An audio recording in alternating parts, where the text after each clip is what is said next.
Hello everyone, তোমরা সবাই কেমন আছো? আশা করি খুব ভালো আছো আর আমিও খুব ভালো আছি। আর আমার নতুন একটি ব্লগে তোমাদের অনেক অনেক ওয়েলকাম। আজকের দিনটা আমার কাছে তো ভীষণ স্পেশাল এই কারণে, কারণ আজকে হলো আমার জন্মদিন। তো আজকে হলো 2nd জুন, 19শে জ্যৈষ্ঠ। মানে বাংলা ডেটটা 19শে জ্যৈষ্ঠ, ইংলিশ ডেটটা 2nd জুন।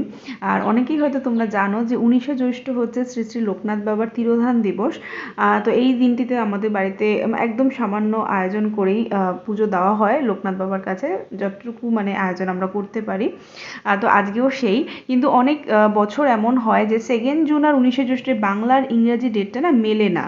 তখন 19শে জ্যৈষ্ঠ হয়ে যায় 3rd জুন, 2nd জুন হয়ে যায় 18ই জ্যৈষ্ঠ। তো একদিকে আমার ভালো যে দুদিনই আমার বার্থডে, একদিন বেঙ্গলি একদিন ইংলিশ অনুযায়ী। কিন্তু আজকের এই বছরে তো দুটো দিন একই মানে সেম ডেটটা পড়েছে। আর আমি জন্মেও ছিলাম 2nd জুন, সে বছর 19শে জ্যৈষ্ঠই 2nd জুন ছিল। তো এখানে আমি সামান্য কিছু আয়োজন করেছি, মানে একটু মা সকালবেলা পায়েসটা বানিয়ে দিয়েছে, যেহেতু আমার জন্মদিন তো আমি তো আর বানাবো না। আর এখানে রোহান ফল কাটছে। তো আমার মেয়ের তো আম ভীষণ প্রিয়, ঠাকুরকে দেওয়ার আগে নিজেই থালা নিয়ে চলে এলো আম খেতে। তো এবার আমি কিছু 5 রকম ফল দিয়েছি, একটু আম দুধ দিয়েছি, মা জ্যৈষ্ঠ মাসে একটু আম দুধ দেয়। আর এখানে প্রদীপ টদীপ দিয়ে সব কিছু দিয়ে আমি গোপালকে আলাদা করে পায়েস দিয়েছি, আর ঠাকুর লোকনাথ বাবাকে আলাদা করে পায়েস দিয়েছিলাম। তো এরকম করে ফুল দিয়ে সুন্দর করে সাজিয়ে পুজো করি। আমি আর রোহান দুজনে মিলেই করে থাকি, কারণ মা অনেক মানে রান্নাবান্নায় ব্যস্ত। আজকে ব্লগটা এখান থেকেই শুরু করলাম।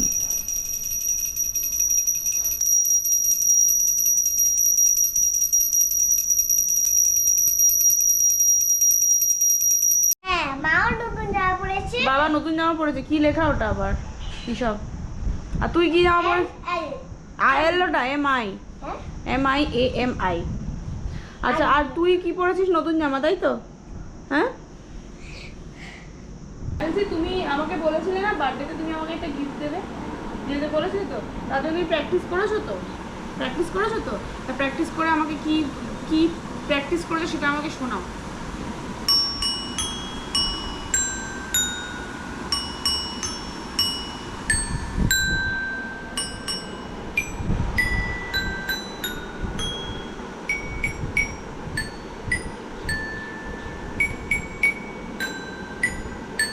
Very good. থ্যাংক ইউ, কাটিস না। Thank you, happy birthday, thank you. ফোনটা আমার এই বাবাকে একটা কিসি দাও। বলে বাবার হ্যাপি বার্থডে না। মুখে পচা বলবে, বাজে ফটো। আরে বাবাকে একবার শুনিয়ে দাও। আচ্ছা, এটা তো এরকম করে শোনালে, এটা টিপে একবার শুনিয়ে দাও। বাবাকে শুনিয়ে শোনো।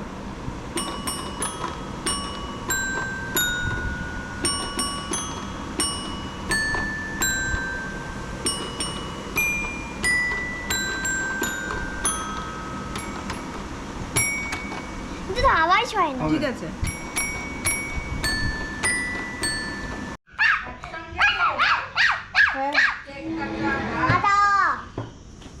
এদেরই একটাই বাজে সিস্টেমটা, এই ছাড়া লেখার যে সিস্টেম। ওই যে ওয়েফারের উপর লেখে না? হ্যাঁ, আমি বললাম, বলে দাদা আমাদের আর কোনো উপায় নেই তাছাড়া।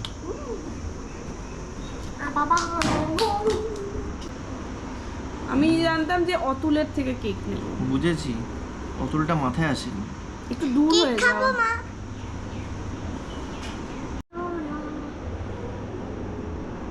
একটাই দে। একটাই থাক।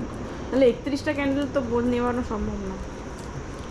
একটা দিলে হবে না, দে না আমাকে।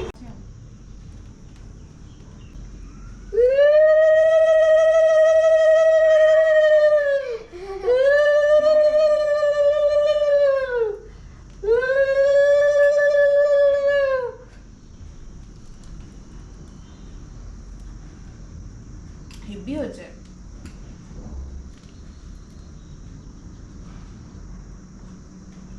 তুমি কি ঠাকুরকে খাওয়াচ্ছ এরকম করে? যে অংশ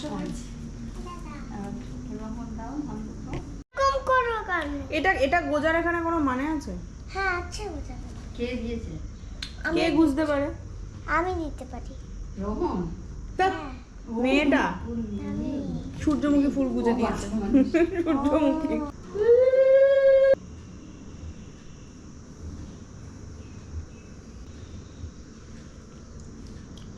হেব্বি খেতে হয়েছে।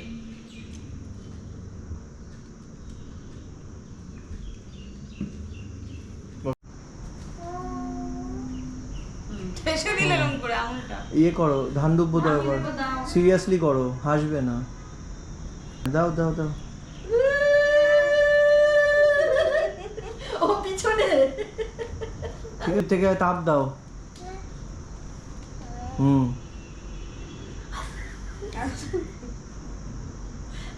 যদি গরম লাগে চেপে করে দিচ্ছে। একটুখানি খাও, বেশি না, একটুখানি। তলাটা ই করে নাও, তলাটা করে নাও। হ্যাঁ, হ্যাঁ, ও সব জানে, দেখ।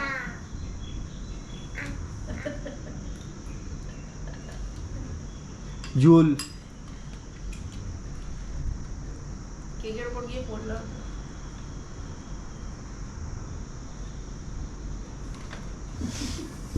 Happy birthday Happy birthday to you. Happy birthday, dear Hema. Happy birthday to you.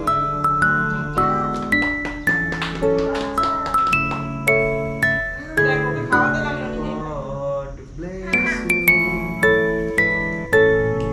God bless you. Happy birthday. তা তোমরা দেখতেই পেলে কেক কাটা থেকে আশীর্বাদ, ধান দুব্য সব কিছুই হয়ে গেল সুন্দরভাবে। আর আমার মেয়ে কি সুন্দর আমাকে ধান দুব্য দিয়ে আশীর্বাদ করে, দেখতে পেলেন তো। তো যাই হোক, এখানে একটা ছোট্ট জিনিস দেখাই। এখানে তো দই পাওয়া যায় না, এটা মিল্কি মিস্টের ফ্রুট ইয়োগার্ট। তো কালকে আমরা জিও মার্টে গেছিলাম, তো এখানে ফ্রোজেন সেকশনে মা দেখতে পেলো এরকম একটা দই, মিষ্টি দই টাইপের বিক্রি হচ্ছে, মানে ফ্রুটসের ইয়োগার্ট। তো মা বলে নে, দই তো শুভ, দই খাওয়া জন্মদিনের দিন। তো যাই হোক, এখানে 5 রকম ভাজা, পাঁপড়, চাটনি, ডাল, মাছ, মাংস, স্যালাড সব কিছু ছিল, এবং সব কিছু আমরা তৃপ্তি করে নিচে বসে একটা স্পেশাল ফিল হয়, তো সেটা খাওয়া দাওয়া করি। আর অবশ্যই জাইলোফোনের যে মিউজিকটা, ওটা আমার কাছে ভীষণ স্পেশাল, কারণ মেয়েটা সত্যি অনেকদিন ধরে প্র্যাকটিস করছিল আমাকে শোনাবে বলে। তো এখন কিছুই না, এখন এই 8টা 8:30 মতো বাজে, আমরা প্রত্যেকে রেডি হয়ে গিয়ে আমরা একটা রেস্তোরাঁয় খেতে যাচ্ছি। অবভিয়াসলি ভেজ খেতে যাচ্ছি, কিন্তু ভেজ নন ভেজ কোনো বিষয় না, এটা সবাই মিলে একটা জায়গায় খেতে যাওয়া, এটা একটা আলাদাই অনুভূতি।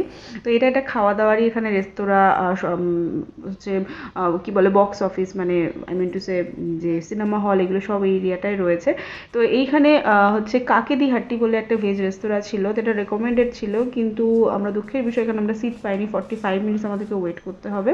তার জন্য তার পাশেই আরেকটা যে শপিং জোন রয়েছে, সেখানে প্যান্টালুন, জুডিও, রিলায়েন্স, এগুলো বিভিন্ন শপগুলো রয়েছে, তো সেখানেরই একটা টপ ফ্লোরে আমরা খাওয়া দাওয়া করতে যাই, ট্রোগার নামের একটি রেস্তোরাঁয়। তো সেটাও ভেজ রেস্তোরাঁ, কিন্তু এই রেস্তোরাঁয় আমরা একবার অ্যাকচুয়ালি এসেছিলাম, আমার বিবাহবার্ষিকী 26শে জানুয়ারি, তখন আমরা এসেছিলাম এটাতে। তো আবার গেলাম, তো আর কি করা যাবে। তো অ্যাম্বিয়েন্স ভীষণ ভালো, অ্যাকচুয়ালি তখন শীতকাল ছিল, তাই আমরা বাইরে বসে খাওয়া দাওয়া করেছিলাম, কিন্তু যেহেতু এটা গরমকাল, তাই আমরা ভেতরে বসি, মানে এসি রুম, ভেতরে এসি চলে, যেহেতু ভেতরে বসেছিলাম। তো এখানে একটা নন অ্যালকোহলিক ড্রিঙ্কসের একটা বার ছিল, আর এদের মেনু কার্ডে না, মানে প্রচুর যে লিস্টেড খাবার রয়েছে এমন না, সিলেক্টেড, খুব সুন্দর সুন্দর খাবার এরা সিলেক্টেড দেওয়া থাকে। তো বেশ ভালোই লাগে। আমরা মোমোস দিয়েছিলাম, কোসেডেলা অর্ডার করেছিলাম, আরও পনির, আরও কিছু ভেজ আইটেম ছিল, আর এরকম ড্রিঙ্কসও অর্ডার করেছিলাম। তো এই ছিল আমাদের একটা বার্থডে ডিনার। অ্যাকচুয়ালি একটা বয়সের পর সবাইকে নিয়ে বলে ইনভাইট করলে কেমন একটা লজ্জা লজ্জা লাগে। তো যাই হোক, খুব সুন্দর কোয়ালিটি টাইম আমরা এনজয় করি এখানে। দুধ অর্ডার করেছিস কেন? এই দেখো কিরম করে রাখিস। এটা হচ্ছে গলা দুধ, ওটা জমা দুধ। গলা দুধ আর জমা দুধ। গলা দুধ। কিরম করে রেখেছি, দেখেছো?